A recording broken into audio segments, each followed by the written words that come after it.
it's only 15. Farmers markets, from 400 to 4,000 in less than 2 decades.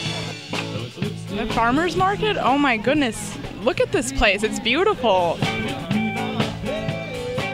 They're sprouting like sunflowers in parking lots, town squares, and metro plazas all across the country. And as the shoppers attest, they're here for more than the food. They're being nourished by a revived sense of place and connection.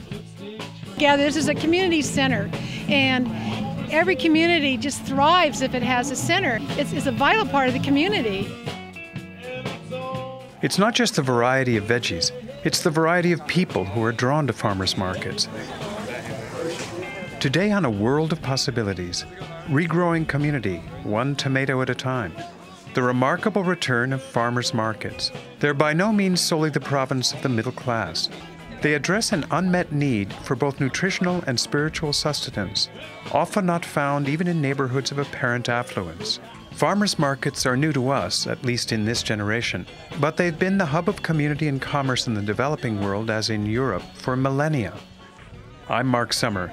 Join us for a stroll through the throngs, the music, the aromas, colors, and laughter of the farmers market.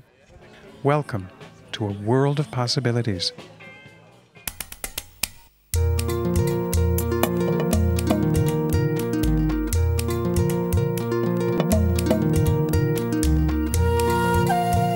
All right, I'll admit it at the outset. I've seen markets in Florence, Italy, bazaars in Tunisia, mercados in Oaxaca and the highlands of Guatemala. And I've loved them all, but I have a special soft spot for my hometown farmers market in the far northern coastal town of Arcata, California. Here on the town plaza, every Saturday morning from April till Thanksgiving, we hold a farmers market that brings the community together and banishes all cares. Amid the profusion of peppers, the bouquets of roses, the combs of honey, and the braids of garlic. Live music wafts through the sunlit air, while kids dance and jugglers juggle. The commercial transactions are usually quite small, but the volume of farmers market sales across the country now tops $1 billion a year. We stopped in at the Arcata Farmers Market for the last peppers and heirloom tomatoes of the season. We ran into Christy Hallam, a longtime local who had recently moved to Portland, Oregon, but was back to catch the farmers market that had been her weekly refresher for the past 30 years. It's our ritual. We know all the farmers. You can't find this anywhere else. It's really hard. It's all organic.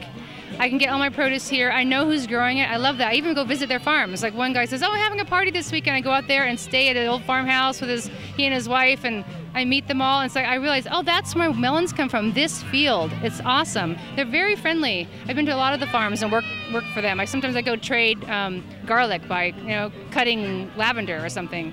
And it's also, it's a social scene. Look at this, music, food. It's life all around. What's it like to go to a supermarket after coming to the farmers market? Well, it's just not as fresh, and sometimes the prices are a little bit higher. Well, you're not saying hi to the farmer, and they always tell you, oh, we just picked that this morning, or because, it's great to eat raw strawberries and carrots. I don't want to leave here, I'm coming back. The farmers who ring the plaza with their trucks and umbrellaed stalls are all small-scale family operations within a few hours' drive from town. They grow organically and work hard for limited financial returns. And the offerings aren't just produce. Weavings, jams, flowers. Meet Cynthia Grebner, who runs Fickle Hill Nursery just up the hill from the town plaza. She specializes in antique varieties of roses. How early do you start out from your home when the market starts, or what, around 10 o'clock? It all starts the day before for a lot of the food growers. They're harvesting on Friday, and for me, I'm packing up my boxes, picking out the plants to bring, grooming them. They need a lot of grooming because it's not everything you bring has to be ready to be picked out. Farmers markets are growing at an astounding rate across the country. There were maybe 400 about 15 years ago. There are now over 4,000. When you started out with it, did you imagine it would become a national movement? Well, I don't think it surprises me at all, because it's such an obvious thing to have each community being able to access the produce and the plants that are grown by its community members. People realize that buying at a farmer's market isn't just an alternative to going to a grocery store. It's really an experience in itself.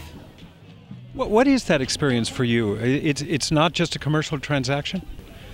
Well, I think, probably from the customer's point of view, is that they can ask you, you can answer questions about these plants. I know them intimately. I've propagated them from a cutting or from a seed. I grow the parent plants myself, so they can actually talk to somebody who knows what they're selling, and that's a very rare experience in this world. And the same thing with the vegetable vendors.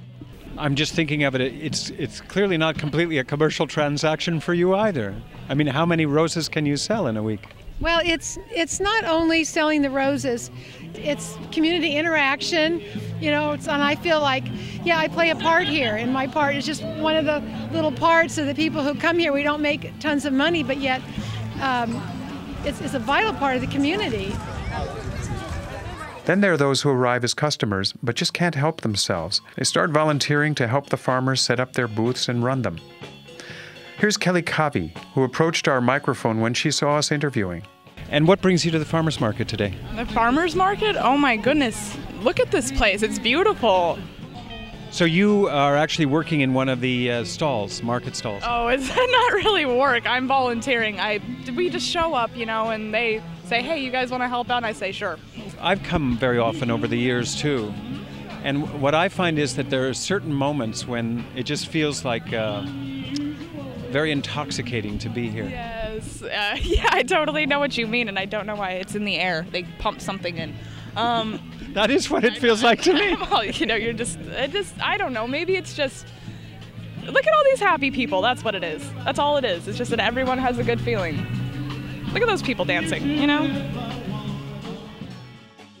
Then there's the music. Many of today's markets feature live local music with space for people to sit or dance. Here's Delta National's drummer Paul DeMarc, who moved to this region from Wisconsin in the early 70s. The atmosphere is just fantastic. When the sun comes out like it is now, people are in a fantastic mood. They're enjoying themselves. Some people are dancing. They're shopping. It's just a tremendously uplifting environment. What is it about the atmosphere here that makes it better for a band than? I mean, do you prefer this to, say, a gig in a bar or at a dance hall? Well, there's pluses and minuses of each. This is great. It's fresh air. There's a lot of people here that would never see you in other venues. We have lots of people that come out and they've never heard the band. They buy our CD. We make some new friends here. People are in a fantastic mood, so that adds to the atmosphere. And people are actually sitting down. It's a concert venue, and it's like a showcase venue for us because people are checking the band out. They're walking around. There's kids here, which you won't see at a nighttime gig. So it's a very much of a family environment, and it's fun for the band in that respect. T. Griffin is